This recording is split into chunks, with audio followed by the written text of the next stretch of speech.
Okay बेटा, अस्सलामु अलैकुम वरहमतुल्लाहि वबरकातुहू। बिस्मिल्लाहिर्रहमानिर्रहीम। आपको अपने नाम बता देते हैं, अपने सब्जेक्ट के बारे में बता देते हैं, कुछ बेसिक इन्फॉर्मेशंस आपको बता देते हैं। मेरा नाम है एडवोकेट स्वाले सुरठिया, ठीक है, दैट्स माई नेम। मैंने किया क्या है, I did my LLB, I did my masters in economics, I did my ACCA, PIFA, that is Pakistan Institute of Public Finance and Accountant. Currently, I am enrolled in LLM. That's all about me. तो ये actually कुछ qualifications हैं जो subject wise जो मैंने आपको बता दिए। फिर सर मैं एक कॉलेज को पिछले 8 सालों से एज अ प्रिंसिपल लीड कर रहा हूँ। ठीक, मैं चार्टर्ड अकाउंटेंट्स को पिछले कोई 6 to 7 ईयर्स से पढ़ा रहा हूँ, और जहाँ जहाँ भी पढ़ा रहा हूँ सिर्फ लॉ पढ़ाता हूँ। ठीक, चाहे वो ICMA को पढ़ाऊँ, ACCA को, CA को, A-levels को, सबको लॉ पढ़ाता हूँ। ठीक, तो सर इस सब्जेक्ट के अंदर जिसका नाम है CAF 7 कंपनी लॉ,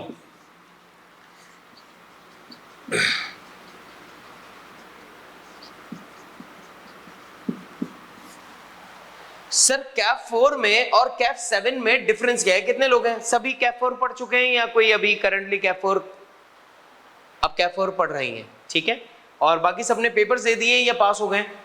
क्या स्टेटस है? पेपर्स दिए, ठीक हो गया। ओके, तो CAF 4 में और CAF 7 में फर्क क्या है? देखिए, एक तो पेपर स्ट्रैटेजी एग्जामिनर की भी डिफरेंस है इसमें कुछ, दूसरा सर इसको पढ़ने का तरीका भी डिफरेंट है। CAF 4 को पढ़ने का तरीका डिफरेंट था, CAF 7 को पढ़ने का तरीका डिफरेंट है। सर क्या सब्जेक्ट में कोई डिफरेंस है? यानी ऐसा तो नहीं होगा कि कुछ ऐसे लोग हों जो CAF 4 और CAF 7 को अभी साथ में स्टडीज कर रहे हो, तो सर उनको कोई मसला तो नहीं होगा? उनको कोई मसला नहीं होगा, क्योंकि CAF 4 जो डिस्कस करता है, मैं आपको कुछ जर्नल बातें बता दूं, ये डिस्कस करता है CAF 4, ये आपका डिस्कस करता है सोल प्रोप्राइटरशिप पे एंड पार्टनरशिप पर। और सर कंपनी लॉ पूरा का पूरा आपकी जो टाइप्स ऑफ ऑर्गेनाइजेशन है उसमें कंपनी की डिस्कशन कर रहा होता है। तो इट मींस इसका और इसका कोई ताल्लुक है भी नहीं। सर मैंने 1 साल पहले दिया था CAF 4 का पेपर, मैं भूल गया हूं सब कुछ, मुझे कुछ भी याद नहीं है, आपको कुछ याद रखना भी नहीं है। तो अगर कोई ऐसा बंदा जो इस सोच से बैठा हो कि सर मुझे तो कुछ भी याद नहीं आएगा, मैं तो बिल्कुल ब्लैंक तो नहीं हो जाऊंगा, मैं अजीब तो नहीं हो जाऊंगा, आप बिल्कुल टेंशन नहीं लें। सर ये ऐसा नहीं है कि FAR 1 का कनेक्शन जो है वो FAR 2 से होगा, CMA का इससे होगा, इसका कोई कनेक्शन नहीं है उससे। ये बिल्कुल ऑपोजिट डायरेक्शंस के पेपर्स हैं दोनों, क्योंकि ये डिस्कस करता है किसको? सोल प्रोप्राइटरशिप और पार्टनरशिप को, और ये पूरा का पूरा डिस्कस करता है आपकी कंपनी को। ठीक है, अब सर इस सब्जेक्ट का डिफिकल्टी लेवल क्या है? ये मॉडरेट लेवल का सब्जेक्ट है। सर क्या आसान पेपर है या मुश्किल पेपर है? ना आसान है ना मुश्किल है। सर ये आसान भी नहीं है, मुश्किल भी नहीं है, ये एक मॉडरेट लेवल का पेपर है। सर इट मींस कि मैं ये समझ लूं कि इसको पास करने के लिए एफर्ट्स की नीड होगी। अब वो एफर्ट्स कौन से रिक्वायर्ड हैं आपको? जिस शख्स ने इसको पास करना है उसने डेली बेसिस के ऊपर जितनी क्लासेस हो रही हैं वो सारी क्लासेस अटेंड करनी है, एक काम। दूसरा, जिसे हम कहते हैं रेगुलर एंड पंचुअल होना। जब भी मैं पंचुअलिटी का नाम लूंगा अलियान भाई इंटर हो जाएंगे, क्योंकि ये इतने पंचुअल हैं कि ये एग्जाम्पल ही खुद बनते हैं पंचुअलिटी के। तो सर आपको कैफ 7 के लिए, कंपनी लॉ के लिए आपको करना क्या है, आपको कुछ बेसिक गाइडलाइंस बता देता हूं। पहली चीज, आपको रेगुलर हो जाना है। रेगुलर मतलब डेली बेसिस के ऊपर जो भी चीजें हो रही है आपको डेली आना है क्लास में। और पंक्चुअल मतलब आना तो है, टाइम का ख्याल रखते हुए आना है। सर अगर आप ऑनलाइन पढ़ते हैं तो इसमें आपको क्या करना पड़ेगा, आपको रेगुलर और पंक्चुअल बेसिस के ऊपर, जैसे आप रिकॉर्डेड लेक्चर्स लेते हैं तो आप पहले से लिख लें कि मुझे इस दिन इस तारीख को ये लेक्चर अटेंड करना ही करना है, और कितने बजे करना है आपके पास टाइम भी लिखा हुआ होना चाहिए। तो आप क्या करेंगे, रेगुलर भी होंगे और पंक्चुअल भी होंगे। सर मेरे पास क्या होना चाहिए, मेरे पास एक प्रॉपर रजिस्टर होना चाहिए। सर इस प्रॉपर रजिस्टर का फायदा क्या होगा, इस प्रॉपर रजिस्टर का फायदा ये होगा कि आप जो भी चीजें कर रहे होंगे वो आप अपने पास लिखते जाएंगे। जैसे कि बहुत सारी चीजें ऐसी हैं जो मैं आपको बोलता जाऊंगा और बहुत सारी चीजें ऐसी हैं जो मैं यहां पे लिखता जाऊंगा। जो चीजें भी मैं लिखता जाऊंगा वो तो आप नोट करते ही जाएंगे, और जो भी मैं बोलता जाऊंगा वो भी आप लिखते जाएंगे। इससे क्या होगा, इससे ये होगा कि सर ये पेपर आपका सिर्फ क्रैमिंग से पास नहीं होगा, सिर्फ रट्टे लगा लूं उससे पास नहीं होगा। इस पेपर के लिए आपको कॉन्सेप्ट चाहिए होंगे, क्योंकि एग्जामिनर का यहां पर मेन मोटिव होता क्या है, एग्जामिनर करता क्या है आपके साथ। यहां पर एग्जामिनर पूरा 100 मार्क्स का पेपर है,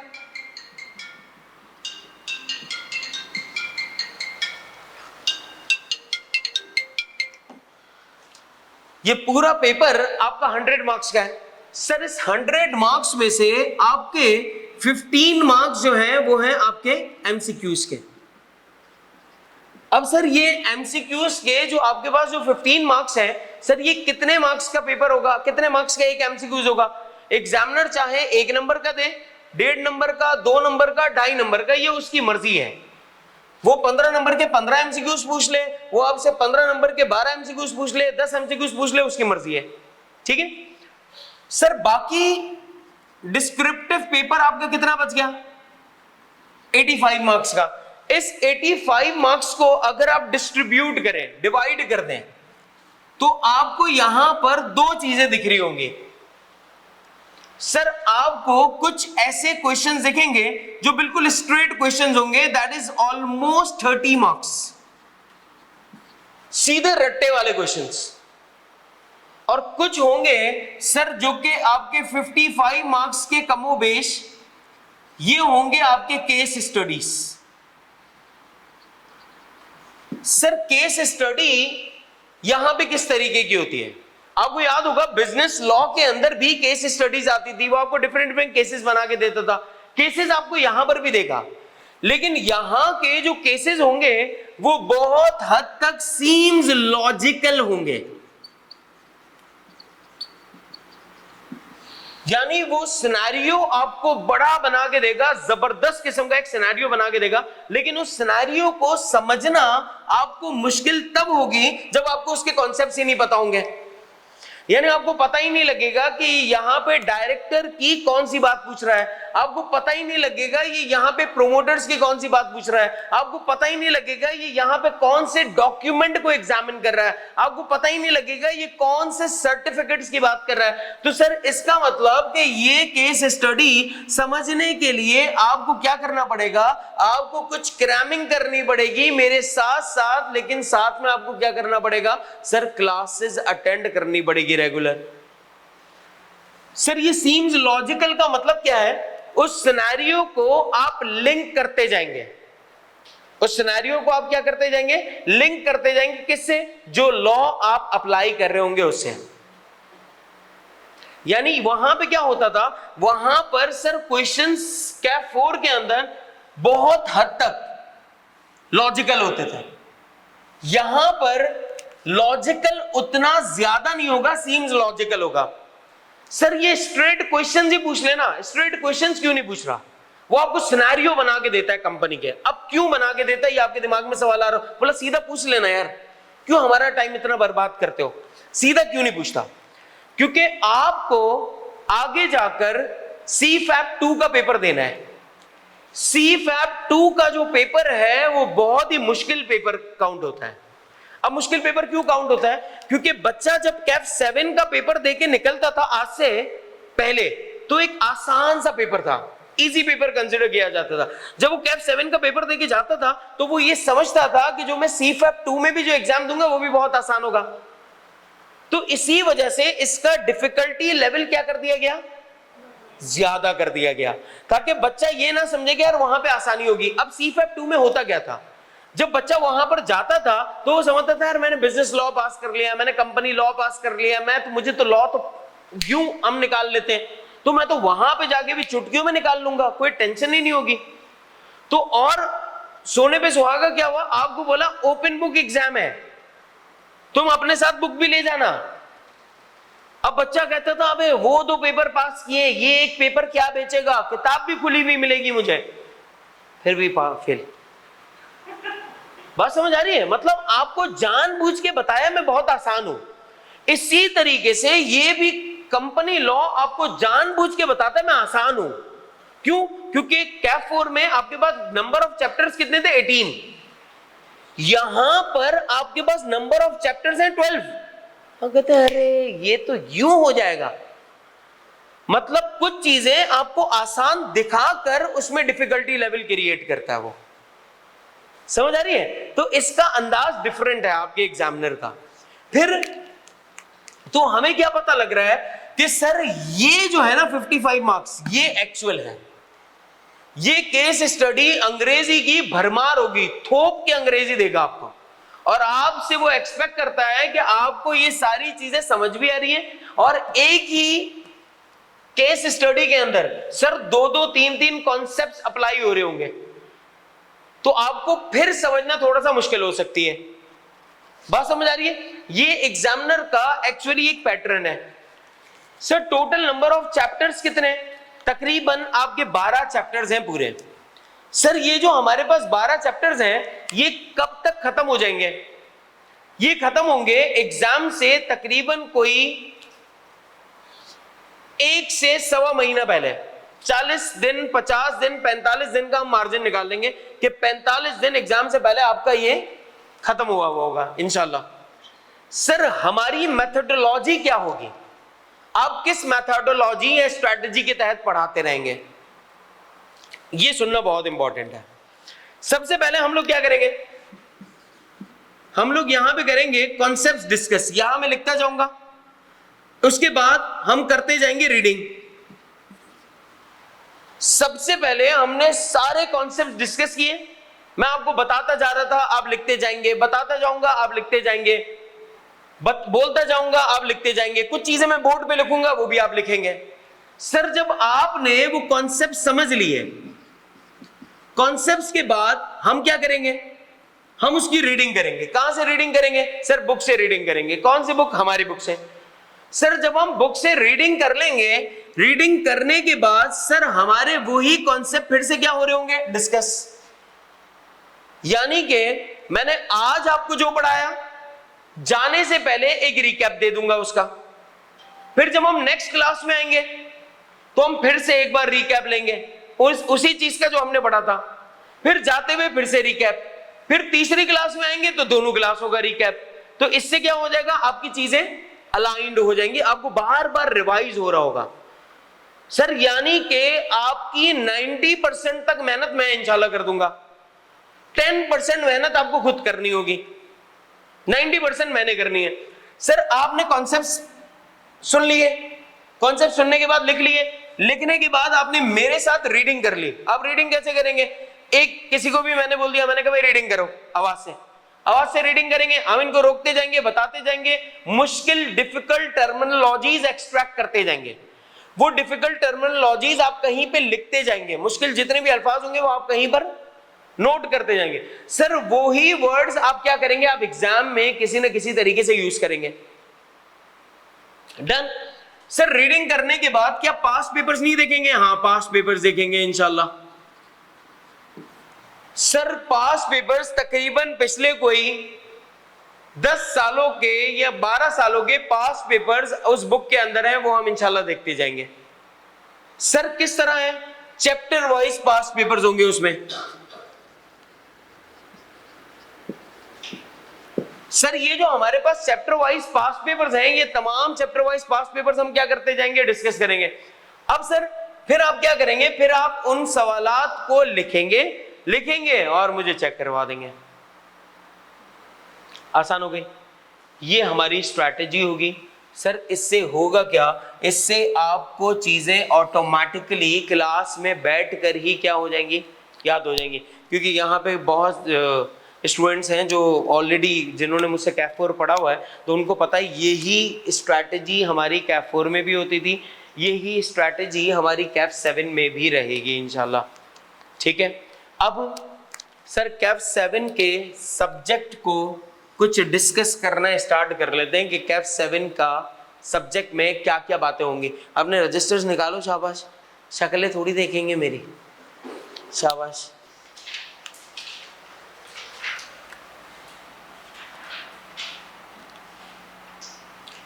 सर सोल प्रोप्राइटरशिप, पार्टनरशिप और कंपनी, इनके कुछ बेसिक से पहले डिफरेंस चेक कर लेते हैं क्या है।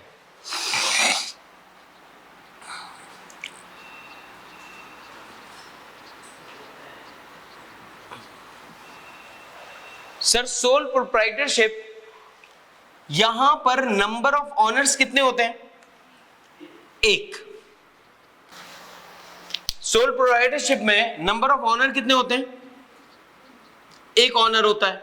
सर पार्टनरशिप के अंदर मिनिमम नंबर ऑफ ऑनर कितने होंगे, 2,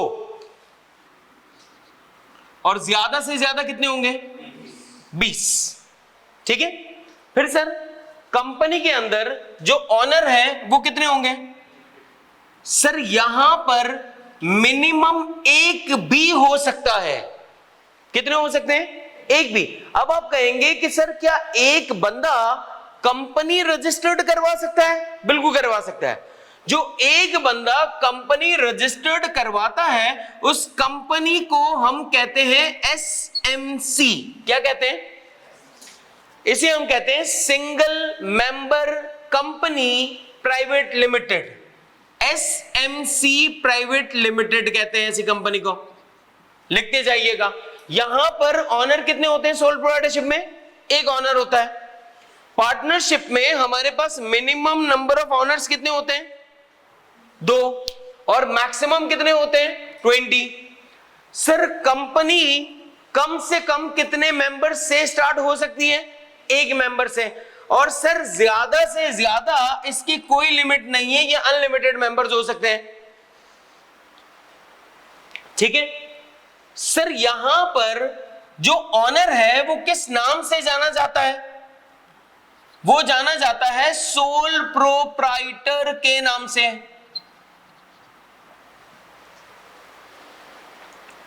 यहां पर जो ऑनर है वो किस नाम से जाना जाता है, पार्टनर्स या पार्टनर। यहां पर जो ऑनर है वो किस नाम से जाना जाता है, शेयर होल्डर या मेंबर। तो इसका मतलब जब भी कभी मैं वर्ड शेयर होल्डर यूज करूंगा या मैं वर्ड मेंबर यूज करूंगा तो आपके दिमाग में क्या आ जाना चाहिए, हम किसकी बात कर रहे हैं, हम ऑनर की बात कर रहे हैं। ठीक है, सर यहां पर जो ऑनर इन्वेस्टमेंट करता है अपने बिजनेस के अंदर, इसे हम क्या कहते हैं, कैपिटल। क्या कहते हैं, तो यहां पर मैं वर्ड क्या यूज करता हूं, कैपिटल का। सर यहां पर भी मैं वर्ड क्या यूज करता हूं, और यहां पर मैं वर्ड यूज करता हूं शेयर कैपिटल का। इसका मतलब कि सर अब लिखते हुए हम कभी भी कंपनी लॉ में यानी कैफ 7 में हम वर्ड कैपिटल सिर्फ यूज नहीं करेंगे, हम हमेशा वर्ड कौन सा यूज करेंगे, शेयर कैपिटल। सर अगर मुझे कैफ 7 का पेपर देना है तो मैं वर्ड पार्टनर, सोल प्रोप्राइटर या ऑनर यूज नहीं करूंगा, मैं वर्ड क्या यूज करूंगा, शेयर होल्डर या मेंबर यूज कर रहा हूंगा। यस और नो। सर फिर अगर देखा जाए, ये मैं आपको कुछ डिफरेंसेस बता रहा हूं, ठीक है। सर यहां पर इनकी जो लाइबिलिटी होती है वो होती है अनलिमिटेड लाइबिलिटी।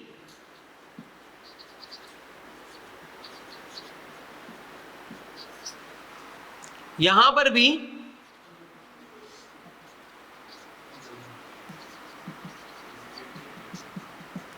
अनलिमिटेड लाइबिलिटी, लेकिन सर कंपनी की जो लाइबिलिटी होती है वो होती है लिमिटेड लाइबिलिटी। अब सर ये अनलिमिटेड लाइबिलिटी और लिमिटेड लाइबिलिटी में फर्क क्या होता है? ठीक है, ये जरा सुन लें। अज्यूमिंग एक बंदा है मिस्टर ए, ठीक है, मिस्टर ए ने मिस्टर बी को क्रेडिट दिया, कितने का? 5 लाख रुपए का। कितने का क्रेडिट है ये? 5 लाख रुपए का। ए ने बी से कहा कि मैं तुम्हें 5 लाख रुपए का उधार दे रहा हूं। सर मिस्टर बी ने कहा कि मैं आपको ये पैसे फर्ज कर ले कोई 3 महीनों के बाद वापस कर दूंगा, आफ्टर 3 मंथ्स में क्या कर दूंगा, आपको ये पैसे आपके वापस कर दूंगा। सर हुआ ऐसा कि मिस्टर बी ने ये पैसे अपने कारोबार में लगाए थे और इसके कारोबार में इसको नुकसान हो गया, फले ही नहीं पैसे।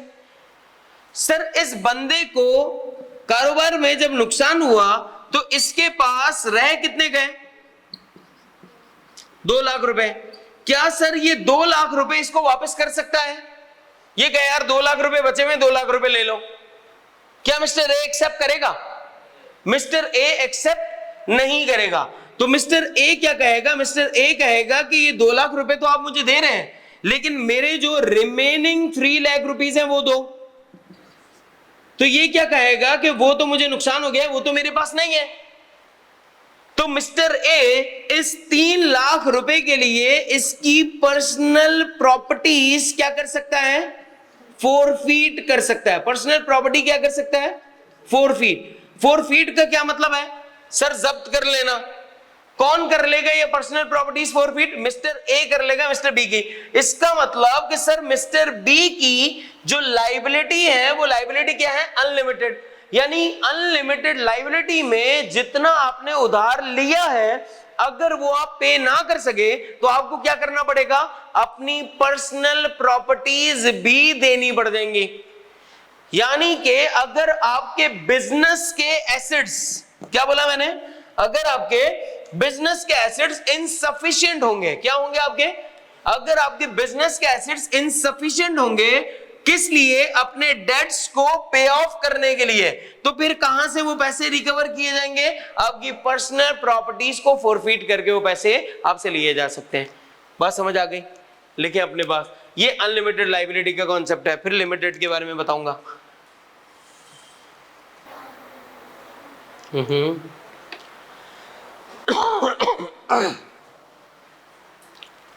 डन?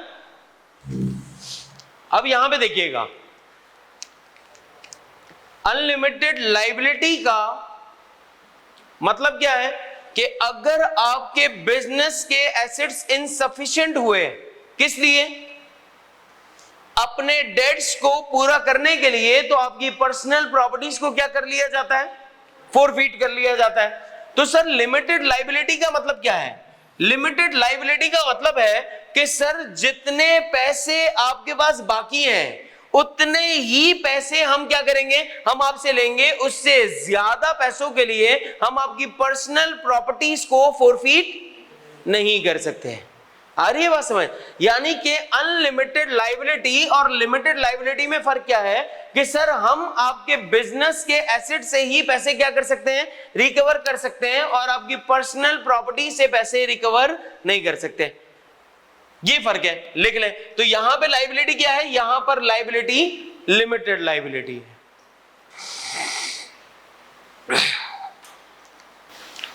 ठीक है।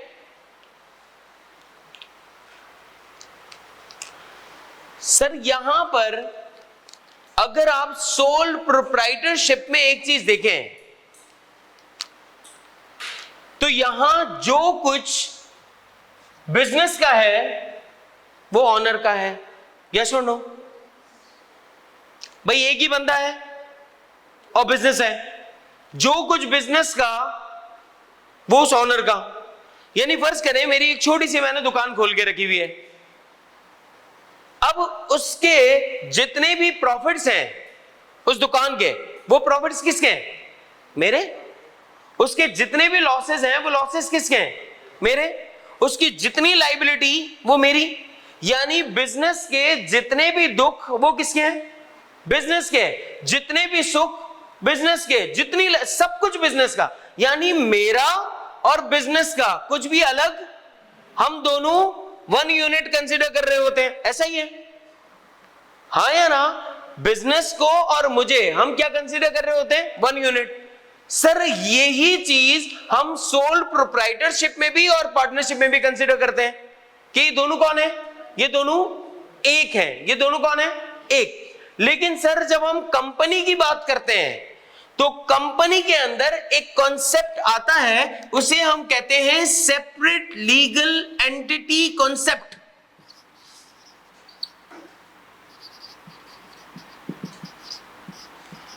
सेपरेट लीगल एंटिटी या सेपरेट लीगल स्टेटस का कॉन्सेप्ट आता है। ये क्या कहता है? ये कहता है कि सर कंपनी एक अलग है, यानी बिजनेस अलग है और उसके अंदर काम करने वाला बंदा अलग है। जानी डिस्टर्ब करना है तो चले जाए, हाँ अगर डिस्टर्ब करना है तो आप जा सकते हैं, ठीक है। सेपरेट लीगल एंटिटी कॉन्सेप्ट या सेपरेट लीगल स्टेटस के कॉन्सेप्ट का मतलब क्या है? इसका मतलब यह है कि सर यहां पर जो बिजनेस है और यहां जो ऑनर है, ये दोनों कौन है? अलग अलग। यानी ये दोनों एक नहीं है, हम इन दोनों को अलग अलग कंसीडर कर रहे होते हैं। तो इसका मतलब सर यहां पर दो किस्म की चीजें आ जाएंगी। एक, बिजनेस अलग है और इसका ऑनर अलग है, लेकिन यहां पर बिजनेस और ऑनर दोनों कौन थे? सेम थे। सर ये जो बिजनेस और ऑनर वाली जो चीज है, हम इन दोनों को क्या कर रहे होते हैं? अलग अलग कंसीडर करते हैं। इसे हम कहते हैं सेपरेट लीगल एंटिटी कॉन्सेप्ट। अब यहां पे होता क्या है? यहां पर सर हर चीज किसकी होती है? बिजनेस की। एसेट्स किसके होंगे? बिजनेस के। लाइबिलिटीज किसकी होंगी? बिजनेस की। सर कोई भी सुख, कोई भी प्रॉफिट, सब कुछ किसका है? बिजनेस का। उससे ऑनर का कोई ताल्लुक नहीं है। लेकिन यहां पर बिजनेस और ऑनर दोनों क्या थे? एक। यहां बिजनेस के प्रॉफिट और ऑनर के प्रॉफिट एक थे। यहां बिजनेस का प्रॉफिट बिजनेस का ही है। एक एग्जांपल सुन लें। एक बंदा है, उसका नाम है मिस्टर ए। क्या नाम है? Mister A. मिस्टर ए ने क्या किया? मिस्टर ए ने उधार लिया कितने का?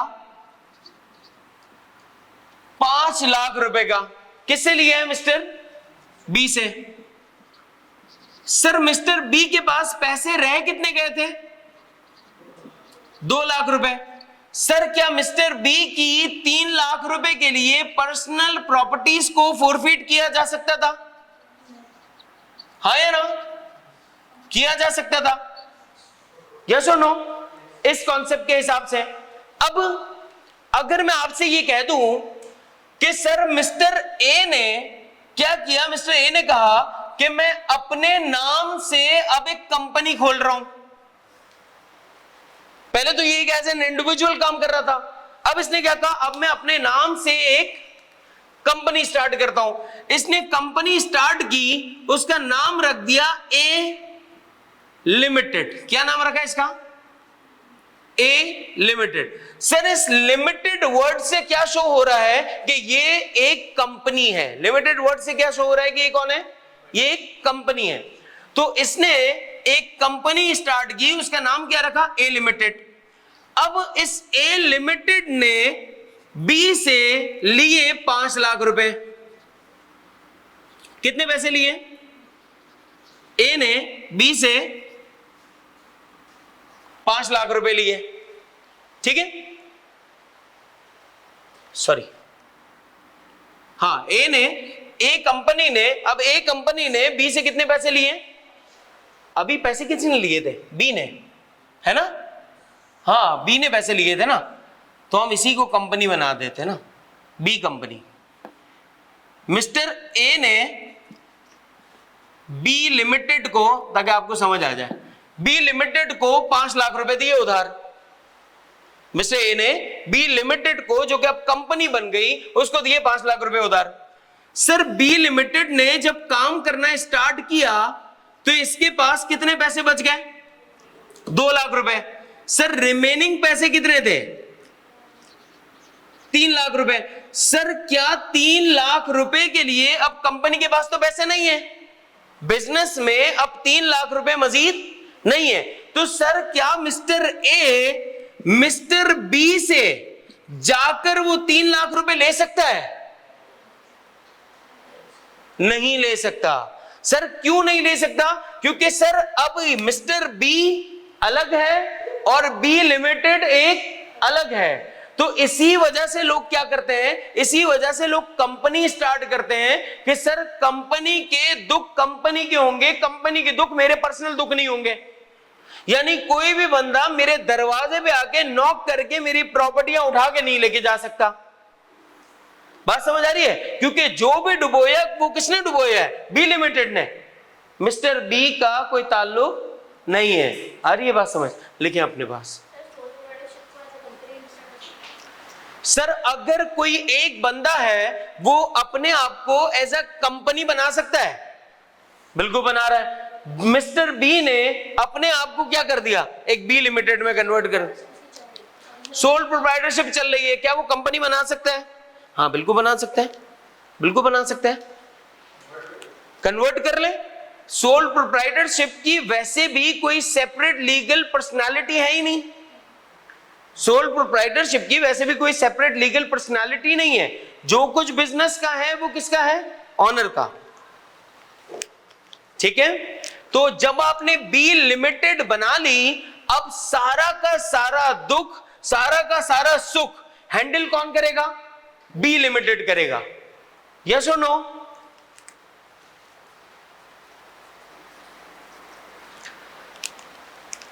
सर यहीं से एक कॉन्सेप्ट निकलता है जिसे हम कहते हैं natural person and artificial person. यहां से एक कॉन्सेप्ट निकलता है, उसे हम कहते हैं नेचुरल पर्सन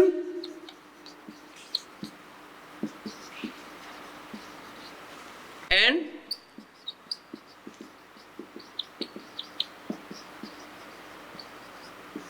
आर्टिफिशियल पर्सन। ये बात समझ आ रही है ऊपर वाली? अब जरा यहां पर एक बात सुनिएगा कि सर ये नेचुरल पर्सन और इस आर्टिफिशियल पर्सन में फर्क क्या है? मैं या आप, हम लोग कौन है? नेचुरल पर्सन है, हाँ या ना? सर क्या ये नेचुरल पर्सन जो है इस बंदे के ऊपर कोई केस कर सकता है या नहीं कर सकता? क्या आप मेरे नाम पर केस कर सकते हैं? कर सकते हैं। क्या मैं आपके नाम पे केस कर सकता हूं? कर सकते हैं। क्या हम आपस में कोई कॉन्ट्रैक्ट कर सकते हैं? कर सकते हैं। क्या सर आप किसी भी तरीके का मेरे नाम पर कोई एसेट बेच सकते हैं? मैं आपके नाम पे कोई एसेट बेच सकता हूं? बिल्कुल बेच सकता हूं। इसका मतलब क्या मेरे नाम पे कोई लायबिलिटी हो सकती है? बिल्कुल हो सकती है। इसका मतलब कि मेरे नाम पर कोई एसेट भी हो सकता है, मेरे नाम पर कोई लायबिलिटी भी हो सकती है, मेरे नाम पर कोई केस भी हो सकता है, मेरे नाम से कोई कॉन्ट्रैक्ट भी किया जा सकता है। यानी मैं सारे काम कर सकता हूं। अब आपसे मेरा सवाल, क्या सर यूनिलीवर कंपनी अपने नाम से किसी से कॉन्ट्रैक्ट कर सकती है? यूनिलीवर के नाम का बैंक अकाउंट हो सकता है? हो सकता है नहीं हो सकता? बिल्कुल हो सकता है। यूनिलीवर के नाम पर एसेट्स हो सकते हैं, एसेट्स हो सकते हैं। यूनिलीवर के नाम पे लायबिलिटी हो सकती है, बिल्कुल हो सकती है। सर जब सारी चीजें, अब कोई बंदा बोले यूनिलीवर कहां है?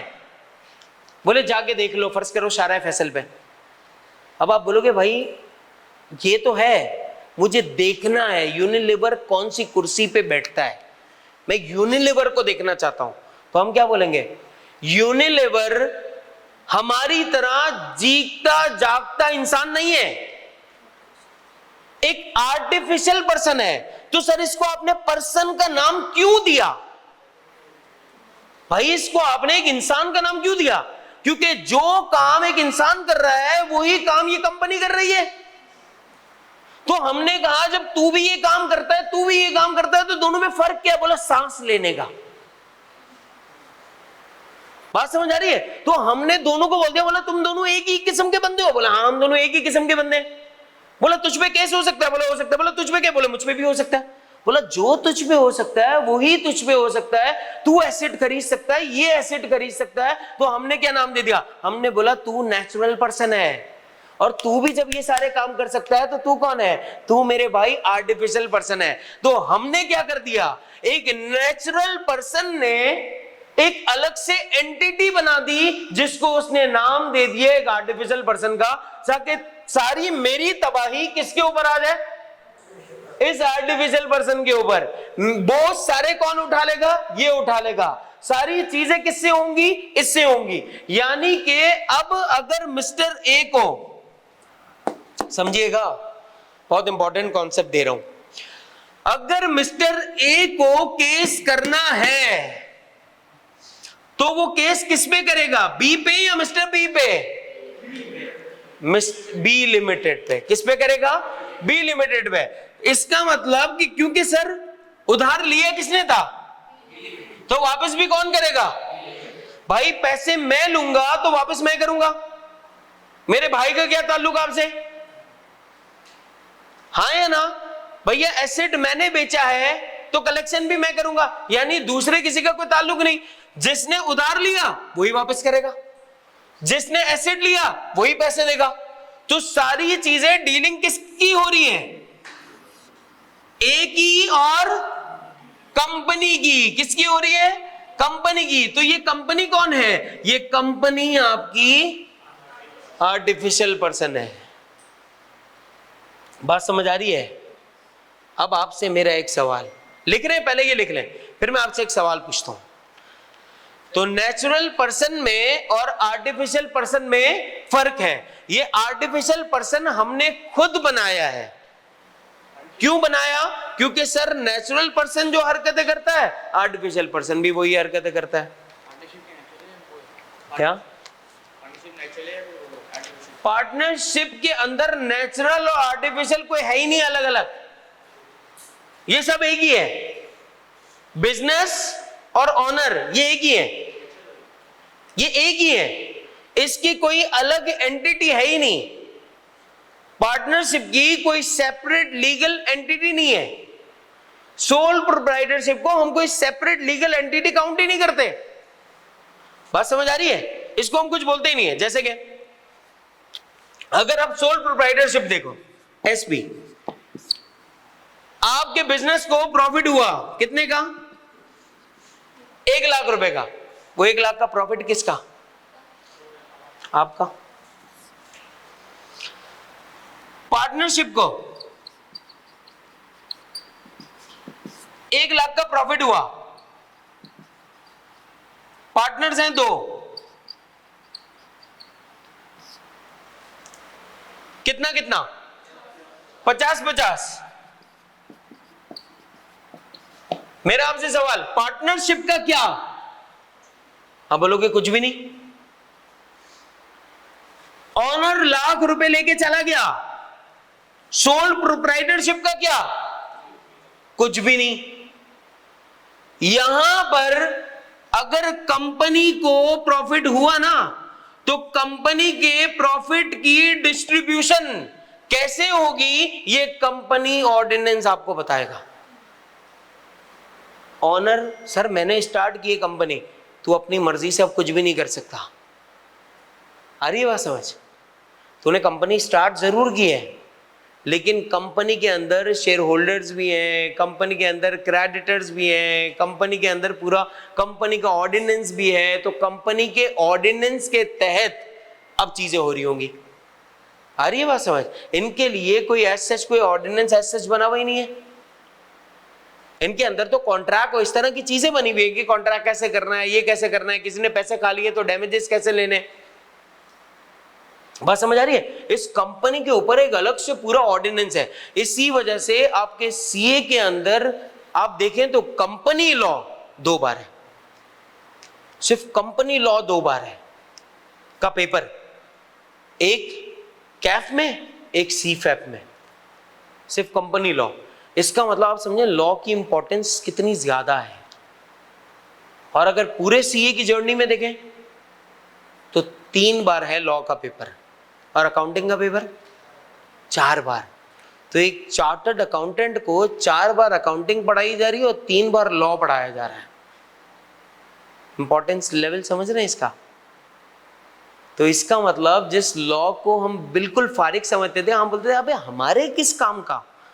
लॉयर तुमसे बात कर रहा होगा ना, आपको समझ भी नहीं आएगी कि क्या बातें कर रहा है यार, ये कौन सी बातें बोल रहा है कि कंपनी ऐसी है, कंपनी मुझे दिखाओ, मैं झांकूंगा खाली बस।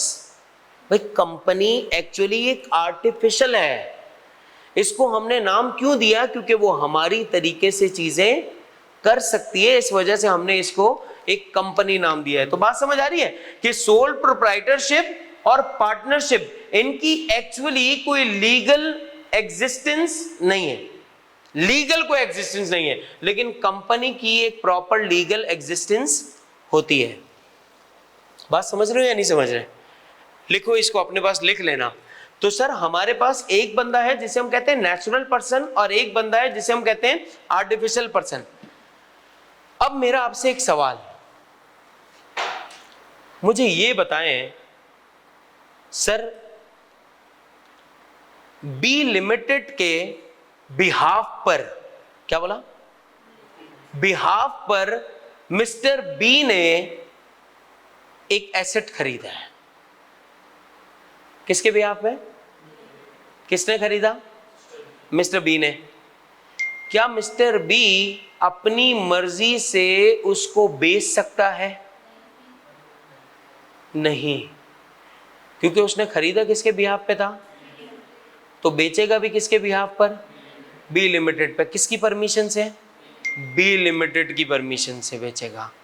अब आप बोलेंगे कि सर बी लिमिटेड अपने फैसले कैसे लेगी, ये तो एक आर्टिफिशियल पर्सन है। हाँ या ना, ये तो एक आर्टिफिशियल पर्सन है। आर्टिफिशियल पर्सन को मैनेज करने के लिए हमेशा एक नेचुरल पर्सन की जरूरत होगी। नहीं समझे?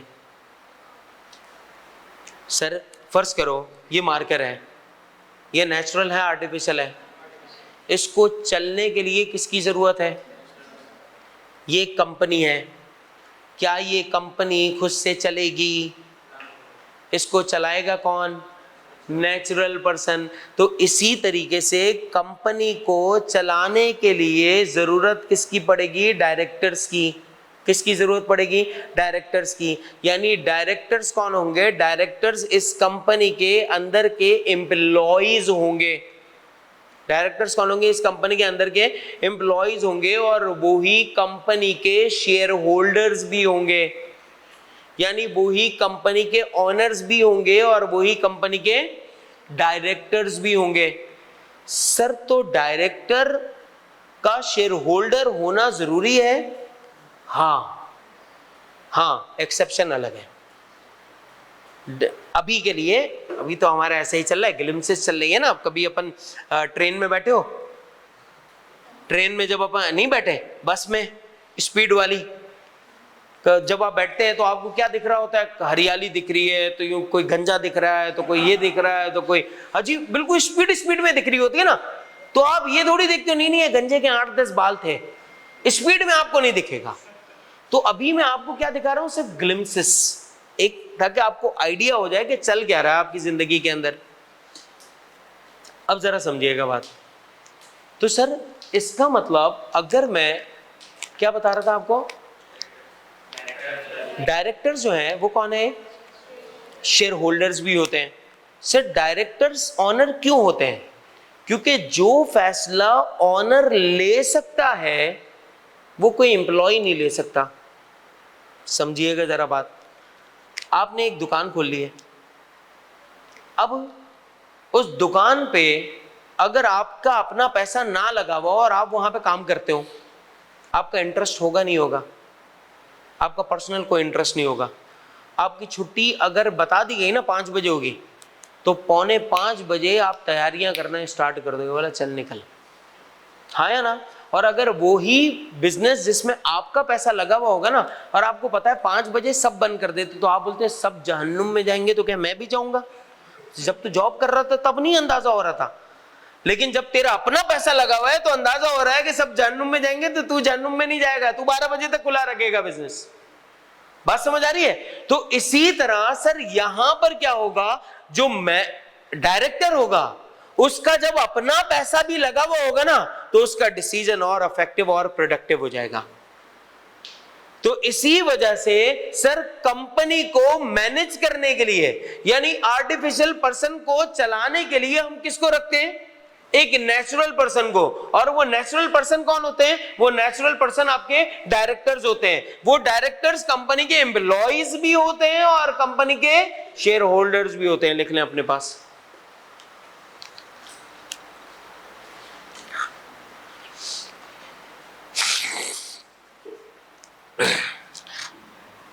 ठीक है भाई? तो इस आर्टिफिशियल पर्सन को चलाने के लिए किसकी जरूरत है? नेचुरल पर्सन की जरूरत है। तो ये नेचुरल पर्सन कौन होगा? डायरेक्टर्स। और ये डायरेक्टर्स कौन होंगे? ये शेयर होल्डर्स भी होंगे और एम्प्लॉइज भी होंगे। भाई अगर जमीन ओन की है बी लिमिटेड ने, ऑनर है बी लिमिटेड, तो बेचने के राइट्स किसके हैं? बी लिमिटेड के। मिस्टर बी का कोई राइट इस पे नहीं बनता। लिख लीजिएगा अपने पास। लिख रहे? बातें समझ आ रही हैं?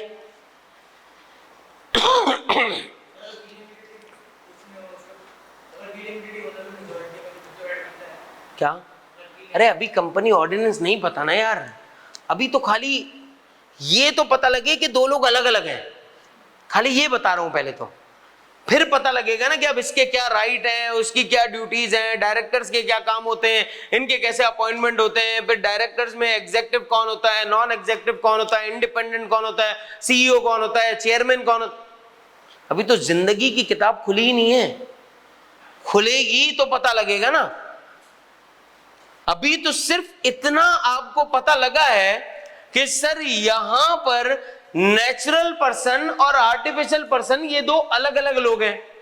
हमें सिर्फ और सिर्फ क्या पता लगा है कि ये दो अलग अलग लोग हैं बस। तो इसका मतलब कि सर इसके फैसले कौन कर रहा होता है? इसके फैसले कौन करेगा?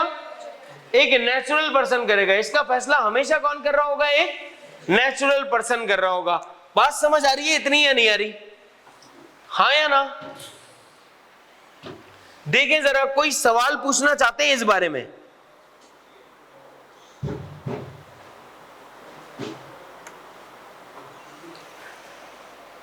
नहीं?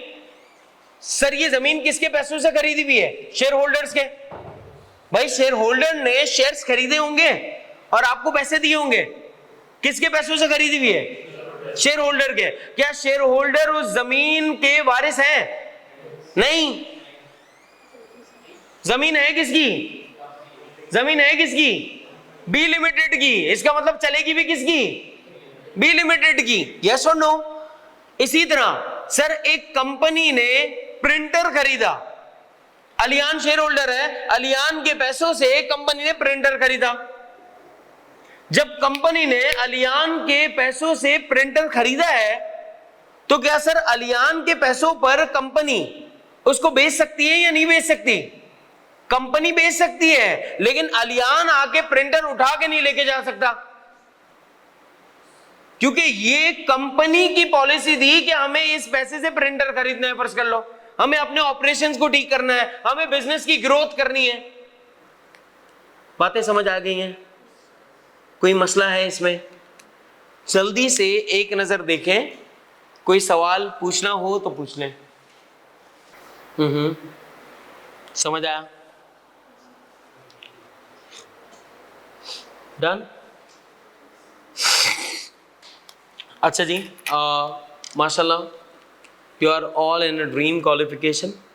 जो बहुत सारे लोगों की ख्वाहिश होती है कि वो इस क्वालिफिकेशन में आए, बहुत सारे लोगों की ख्वाहिश होती है वो एसी के नीचे बैठ के अपनी पढ़ाई करें, बहुत सारे लोगों की ख्वाहिश होती है कि वो अच्छे असातिज़ा से पढ़ें, बहुत सारे लोगों की ख्वाहिश होती है कि उनके पास उनके पेरेंट्स हों, बहुत सारे लोगों की ख्वाहिश होती है उनके इफ्तार पे बहुत सारी चीज़ें रखी हुई हों, उनके सहरी पे बहुत सारी। माशाल्लाह हम में से कोई भी ऐसा नहीं है जो भूखा आया हो, हम में से कोई भी ऐसा नहीं है जो इफ्तार के वक्त भूखा रहेगा। आप यकीन जाने जब आप काउंटिंग करेंगे नंबर ऑफ डिशेस की तो आप काउंटिंग नहीं कर पा रहे होंगे।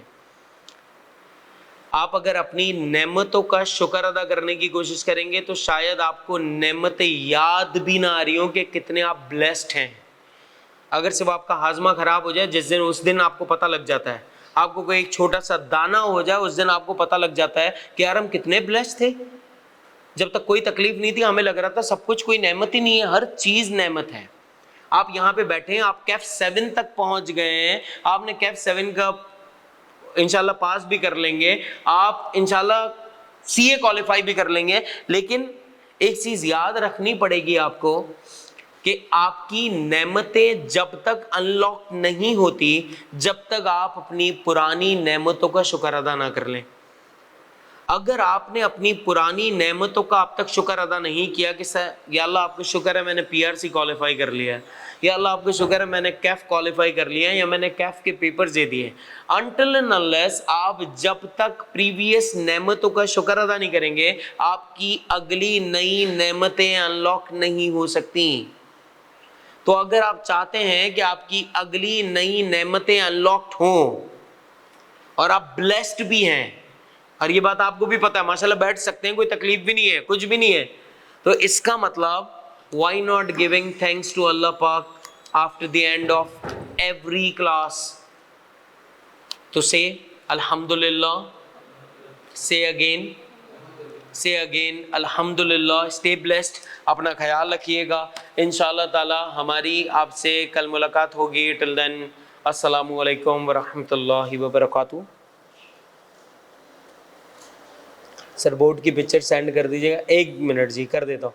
जो रिमेनिंग है सर वो मिस्टर ए किससे क्लेम करेगा, कंपनी से, मिस्टर बी से? इसका मैं जवाब दे चुका हूँ, कंपनी से क्लेम करेगा। ठीक है सर, पार्टनरशिप में लिमिटेड लाइबिलिटी नहीं हो सकती, किसी सिंगल पार्टनर के लिए कोई एग्रीमेंट हो सकता है। सर लिमिटेड लाइबिलिटी कभी भी नहीं होगी पार्टनरशिप के अंदर। ये हमने कैप 4 के अंदर पढ़ा था कि अगर कोई लिखवा भी ले कि मेरी लाइबिलिटी लिमिटेड होगी तब भी नहीं होगी, हर पार्टनर की लाइबिलिटी अनलिमिटेड होगी। ओके जी, अल्लाह हाफिज, अपना ख्याल रखिएगा जी।